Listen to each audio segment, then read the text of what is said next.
రాష్ట్రంలో 821 పిఏసిఎస్ సొసైటీలకు చైర్మన్ల నియామకం. రాష్ట్ర వ్యాప్తంగా ప్రస్తుతం అధికారిక పర్సన్ ఇన్ఛార్జ్ పాలనలో ఉన్న 821 పిఏసిఎస్ సొసైటీలకు చైర్మన్ల నియామకానికి ప్రభుత్వం ఉత్తర్వులు జారీ చేసింది. ఈ కమిటీలు జనవరి 30, 2026 వరకు లేదా ఎన్నికలు జరిగే వరకు కొనసాగుతాయని ఉత్తర్వుల్లో పేర్కొన్నారు.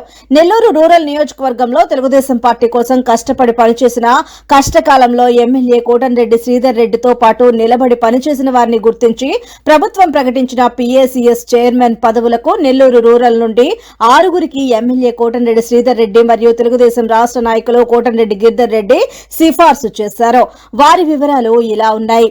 గుండ్లపాలెం పిఏసిఎస్ చైర్మన్ గా పముజాల ప్రదీప్, చింతారెడ్డిపాలెం పిఏసిఎస్ చైర్మన్ గా చింతా ప్రభాకర్ రెడ్డి, కలివెలపాలెం పిఏసిఎస్ చైర్మన్ గా చెన్నారెడ్డి శ్రీనివాస్ రెడ్డి, పెద్ద చెరుకూరు పిఏసిఎస్ చైర్మన్ గా వల్లూరు అజయ్ కుమార్ రెడ్డి, కోడూరుపాడు పిఏసిఎస్ చైర్మన్ గా గంగి జయరామిరెడ్డి, మాదరాజు గూడూరు పిఏసిఎస్ చైర్మన్ గా బైనబోయిన సుధాకర్ నియమించినట్లు విశ్వసనీయ వర్గాల సమాచారం.